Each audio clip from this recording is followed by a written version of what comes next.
it was difficult for me to find my sort of queer family, I think because I was so close with so many straight people. Hello, my name is Kay Anderson, and you are listening to Lost Spaces, the podcast that mourns the death of queer nightlife. Here's how it works. Every episode, I talk to a different person about a venue from their past, the memories that they created there, and the people that they used to know. Straight people are great. Well, most straight people are.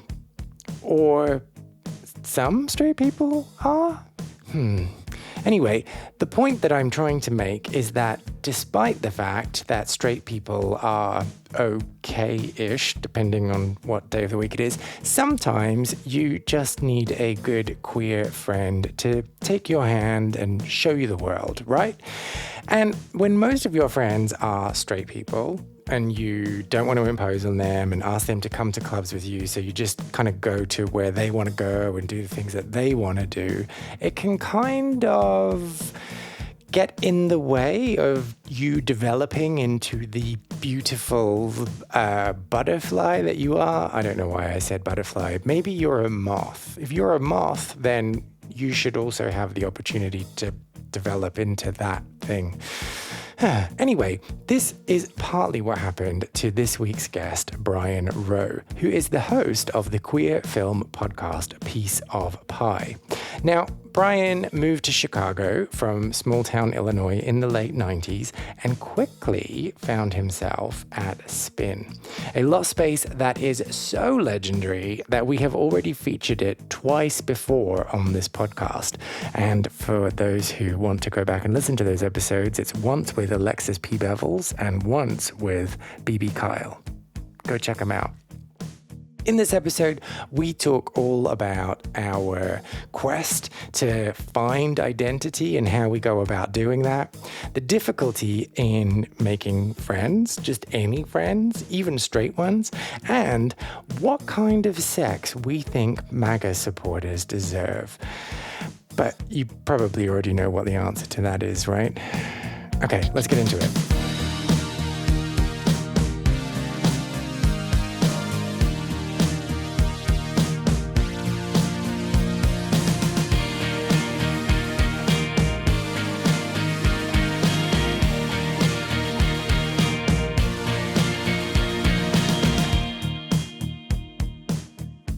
It felt very gay. It felt very, very gay.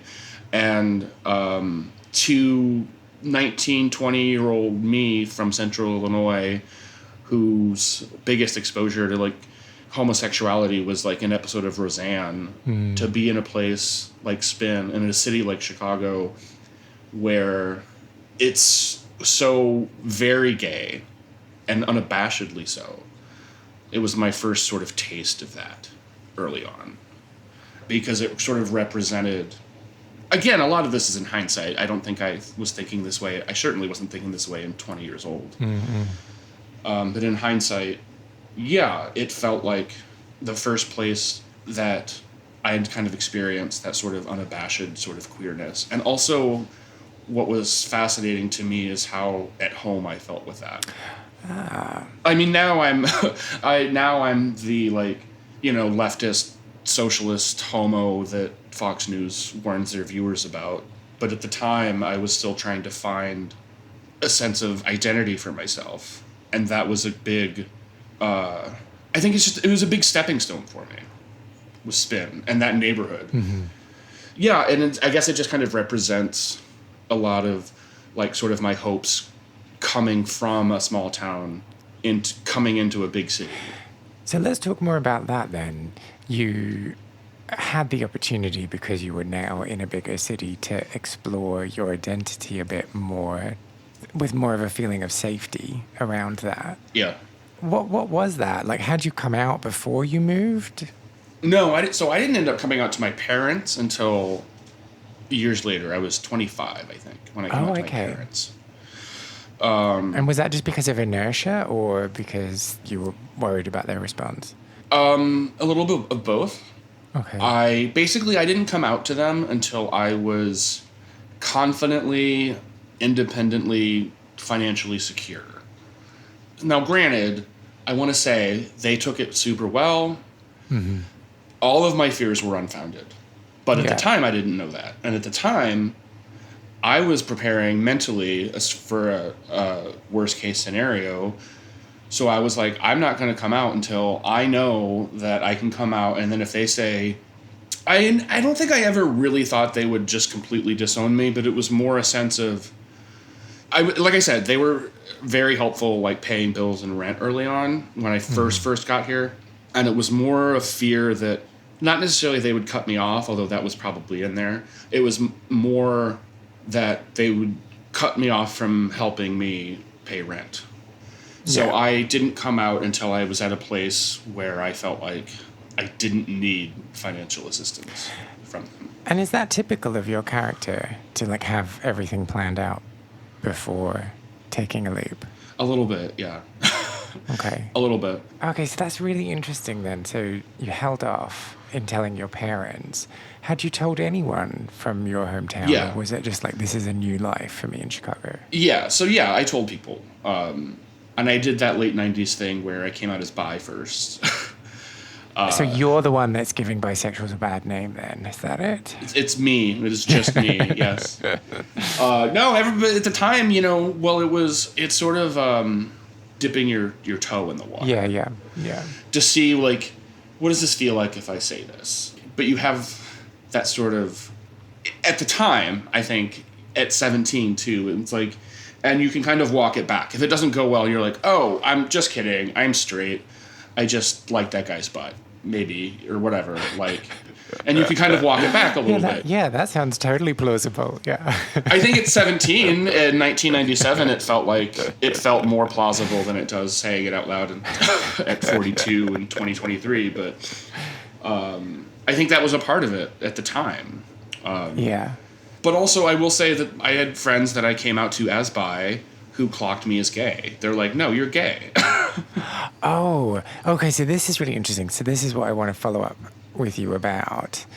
So I totally understand coming out as bi first because it feels like it's a bit less risky. And if people take it the wrong way, then you can just be like, oh, I'll just focus on the heterosexual side. Right. Yeah. So was there anyone that was like, this doesn't sound right? Yeah. And it's not like I went to them and I said, I'm bisexual. And then they immediately were like, well, that doesn't sound right. What happened was I came out to them as bi. I couldn't tell you if 2 weeks passed or 2 months passed. I know it wasn't like a full year. Some time passed.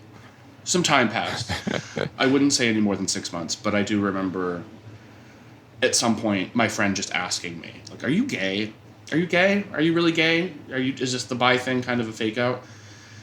So yeah, he kind of clocked me on it, like I said. Oh, but so when you were telling people you were bisexual, did you think you were bisexual or did you know you were gay?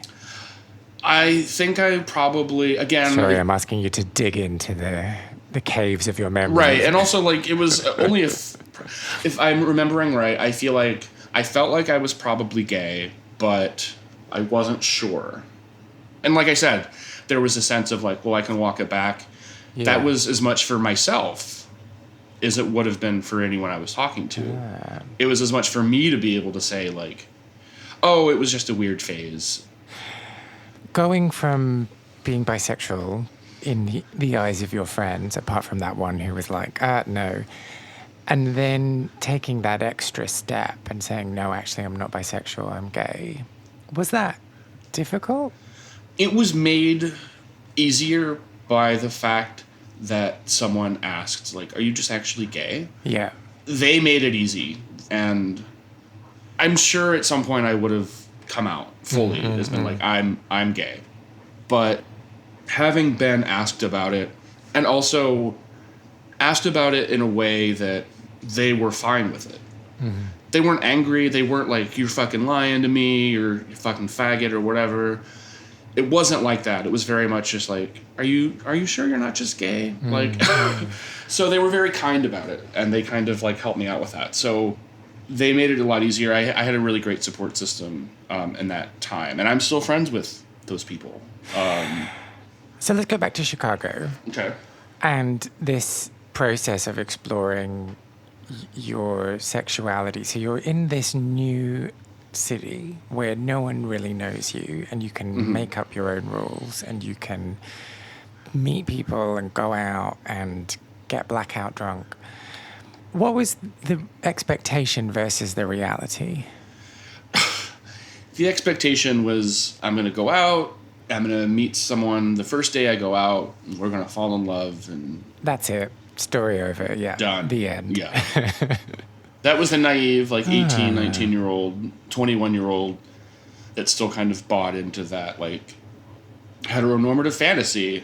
To be fair, that is the only story we're ever told when we're children. So True, yeah. Not really a surprise that that's what you were expecting. Yeah. But it didn't go that way. No. No, of course not. Sorry, I shouldn't laugh. I'm laughing because, I can relate, not because I'm laughing at you. Yeah. I completely understand. I'm laughing at myself, too, because what an idiotic thing, right? Like, I wouldn't want to be with someone that I was with when I was 21 at this point in my life. Yeah, and at the risk of offending anyone who might be listening who might have married someone that they met when they were 18, must be pretty boring. I feel like, I agree. Like, none of that turmoil. Right. None of those sleepless nights wondering if anyone's ever going to love you. Like, that sounds horrible. I think you learn so much about yourself, too, when you've been broken up with. When someone dumps you, you learn a lot about yourself. When you break up with someone, you're learning about yourself. You're learning... like how easy it is to break someone's heart. Right. I wasn't even going there. I was just going to say, like, you learn things that, like, you won't put up with. Like, if someone is mean to you, or, you're with someone for a few months and then suddenly something happens, and then, like, you learn what you'll put up with, you learn what your limits are, you learn what you're like, what you enjoy sexually even, you have to kind of experiment with different things. Yeah, totally with you. To quote one of my favorite songwriters, promiscuity is like traveling, and there's more than one way to see the world. Yes, although I'm very aware that we're talking about people who have been in relationships since they were 18 as though they are monogamous, and we're making that assumption. That's true as well, So, yes. So I just want to say that there are many different ways to be with someone since you're 18. Yeah, and I would imagine, though, that, like, queer people who are still with people for that long, I would imagine, at least... And I'm basing and why this... would you imagine that? Because they're all sluts, is that what you're saying? No, because of the people that I've known in my life who fall under that umbrella. The people that I've known who have long-term relationships are queer people, and they have learned that they can maintain those relationships long-term by being a little more open than your typical heterosexual relationship. Mm-hmm. It's funny, isn't it? I wonder if it is more common in heterosexual relationships than any of us know, but because there's more of a social stigma around it, no one talks about it. I think it is more common in heterosexual relationships than we know. But I also don't think it's as common in heterosexual relationships as it is in queer relationships. Yeah, I guess the two can be true. Okay, so we've gone off on a tangent. So that was your expectation that you were going to be swept off your feet day 2 or day 1, as soon as you got to the city. That didn't quite happen. But you got lots of wonderful learning opportunities. Yes. Yes. Eventually, yes. So what did happen? Well, I eventually got a bunch of wonderful learning opportunities. And then some antibiotics for those learning opportunities. Right. Yeah, at this point I should just be getting a monthly supply of antibiotics. With my prep, I should just be taking them concurrently. What did happen was I learned that wasn't the reality, and it was a series of learning that that's not reality, and a series of mistakes and bad first dates, good first dates, bad second dates, good first dates, and then they never ring you. Oh, that is so awful. Yeah, those are always the worst, because it's like... This messes with your mind. Yeah, a little bit. At least if it's terrible date and they don't ring you, you're like, well, that makes sense. But when you think it was great, yeah. Well, I'm sure I've been on the other end where, like, I thought it was bad, and then he was probably like, why isn't he calling or texting? And I'm like, well, the dude had bad breath and used too much tongue, and that's a non-starter. I was going to say bad breath is something you can work with, but the tongue thing. No. Yeah, well, the bad breath. I mean, it depends on. Is it a dinner date? Was he drinking coffee? Like, there's a lot of things, but I don't know. It was just an example. I don't know. I want to ask you, because you talked about trying to make friends and how that was difficult before. And there's something for me, so this is obviously just me bringing my own bias and perspective to the conversation, and it might not be your experience, but there's something for me that's kind of sadder about the expectation that you're going to have all these wonderful queer friends and then not managing to do that in comparison to falling in love and being whisked off your feet. I had like straight friends that were great and supportive and amazing. Mm-hmm. They've been a vital and important part of my life from day one. But yeah, like I said, at the time at 17, 18, 19, they were straight, and it was difficult for me to find my sort of queer family, I think because I was so close with so many straight people. And That's an interesting take. So I'm 22, right? 20 years ago, and my best friends are all straight. And I want to go to a gay bar. It's much more difficult to get a group of straight people to go to a gay bar. And then even when they did, I was the only gay one. And so now I feel like they're here for me. So now I can't spread my wings. I can't go and flirt with this hot guy, because then these straight people who came in with me, and this was all internal. This was not anything anyone ever said to me. And so it was difficult for me to go out into those queer spaces and bring my straight friends. Not because they didn't want to. I think they would have. But... yeah, they're a bit of a cock blocker. Well, even now, like, I went to IML with a friend. He was a gay friend.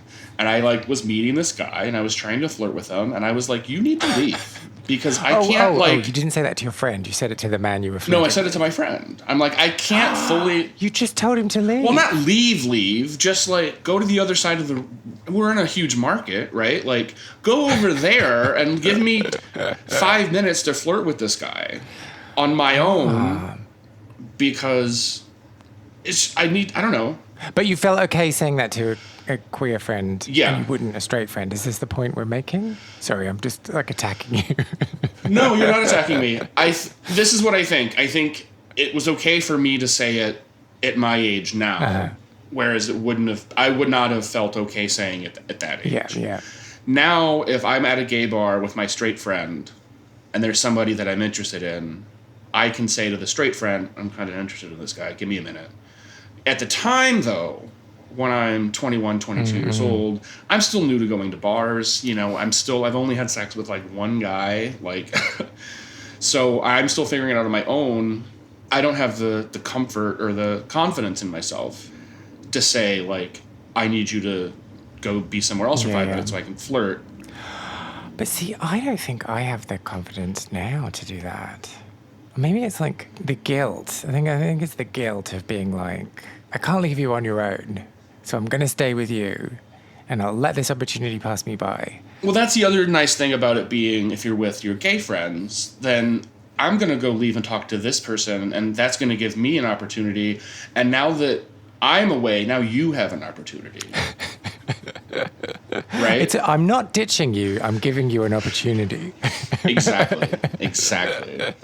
I just do better in those situations flying solo than I do. Oh, yeah, totally. And it's like, it's hard for me to, like, flirt with someone if, like, my best friend is sitting next to me. Because in my head, now he's, like, listening to me, and he's like, you idiot. Critiquing you, yeah. Yeah, exactly. But, I think it is really interesting what you say about having your straight friends, and actually that was hugely beneficial in lots of ways, but it kind of held you back as well, because it kind of prevented you from going and exploring. I think so, a little bit, yeah. A little bit, yeah. Well, it's that sense of sort of, I don't want to, like, if I'm organized a night and my friends are there straight or gay, like, there is a sense of like, well, I'm here with them. But if there's a hot guy and he's like making eyes at me, then I want to go explore that too. I don't know. Because what if your friends all see you then strike out? Isn't it better just to pretend in your head that you could have hit on them and they would have gone home with you, but you chose not to? I mean, sure, sometimes. And then sometimes it's better to go home with them. It's funny though, because I'm saying all this, I don't even really like go to, at my age and my place in my life, I do go to gay bars. I still do, but the gay bars I go to aren't necessarily like, I don't know. I like a seedy leather bar. That's all I'm going to say. What do I read into that? So the flirting doesn't involve talking. Is that what you're saying? Yeah. Like, you're not so much flirting as you are cruising. Yeah, okay. And that's just been kind of my aesthetic recently. Yeah, see, that's much easier, right? Yeah. Less chance you're going to say something embarrassing. Right, exactly. Exactly. Then it's like, I don't have to talk to them. I can just go and I can get what I came for and they get what they came for. ... Right? So, spin. How do we get back to spin? What did that space teach you about yourself? Oh, that's a good question. And I don't know if I have an answer for that. It was sort of one of the first queer spaces that I had ever found myself in. And there was a sense of shock mixed with relief. I'm in my first queer space. I'm 21 years old. And I look over and there's like a couple of shirtless dudes making out. And I look over to my left and there's a couple more people making out. And they're maybe not shirtless, but like that display of homosexuality being so, I don't want to use this word because it sounds like a negative word, but I can't think of another word, but that display being so flagrant and unabashed. And I mean that in a good way. I'm not trying to belittle it. But at 21, the first time you see it, when you see it in person, like I said, at this time, I think I had sex at this point, but it was still like I had only done it with one person one time, and it was still a super foreign sort of concept. And so to walk into a room and to see gay men making out with each other and dancing and living their best lives at 21, to see that and to be in that space felt, like I said, it was shock, but also the sense of relief. Why relief? That it existed, that it was there for me, and that I could come back, and that this was a place that existed in a city that I lived in that was easily accessible to me. It was only a few train stops away. It was that set, like, this does exist. And it's no longer just something I've heard about and seen in movies and read about. It's real, it's tangible, and those two guys are making out, and that guy's got his hand down his pants, and this is what life can look like. There's a lot of firsts for me, that space. That was why I sort of chose it to talk about, because, like I said, it was a lot of firsts. It was my first experience going out at a gay bar, my first time making out with someone at a gay bar, even though I don't remember it. I would love nothing more than to be able to like travel back into a little like a fly on the wall and just kind of watch that night unfold from a third person perspective, and see the look of wonder and awe on my face, which I'm sure was there. But so on the fly thing, funny you should say that, because I often end my conversations by asking the question, if you could go back in time and have a conversation with that version of yourself, what advice would you give? So now you've just segued me in perfectly. Oh, perfect. I didn't mean to, maybe I did mean to do that. Maybe it was all by design. I think number one, remembering my wardrobe choices, the first thing I would say would be, girl, you got to get some new outfits. You'll get there eventually, but don't waste your time on what you're wearing now. That, and then also mostly probably just, you're going to have those nights where you strike out. And it's a constant process of reminding yourself that it's not about you. And that sometimes, it happens that way. And then sometimes it won't. So I think I would just tell him to be patient. And I would also tell him to stop pining over that boy that he was pining over. Because that never went anywhere, and that would never go anywhere. Well, how come you didn't tell me about this guy? Because it's nothing. Nothing happened. It was just this crush that I carried around for a long time. How long is a long time? A couple years, probably. Oof. You had it bad. Yeah. But he was also, like, the only other gay person that I knew. And so, in my mind, it was, like... Inevitable? Built up. It was built... Because of that, I built it up more than I even should have. Mm-hmm. And I now know that the dude's, like, he's not a very good dude. Mm-hmm. And he never was, but I was blind. I didn't know that. Okay. Yeah, I would just tell him to be patient and to not be so hard on himself. Do you think he'd listen? No. No, probably not. No, they never do. No. Every time I go back in time and give myself advice, it never works out. And like I said, I just had to, last month, a night where I struck out, and I had to sort of spend the next day reminding myself of the things that I just was saying, you know. Because I still take it personally sometimes. And maybe I would tell 21-year-old me that. Like, you have to start getting over this now. And do you get over it by just getting rejected a lot? Or is there another way? Yeah, I think as much as it sucks to say, like, yeah, a little bit of it is. You learn by getting rejected a lot because, you know, you learn by doing, right? And you need that practice to remind yourself that it's not about you, and that sometimes gay guys are just the fucking worst. Or there's like 100 other things. I think that's the thing that I think cruising is really useful for, is just teaching you to just shoot your shot and then move on. Yeah. Rather than wasting lots of time thinking about it in your head. Just go right, exactly. Here I am. Do you want to fuck? No. Okay, I'll go away. Right. But then that makes it, like, more difficult when you're trying to, like, if you're, like, flirting with someone and he's, like, real hot, but he's kind of dumb, and you're like, God, I wish I could have just, like, saw you in a hallway.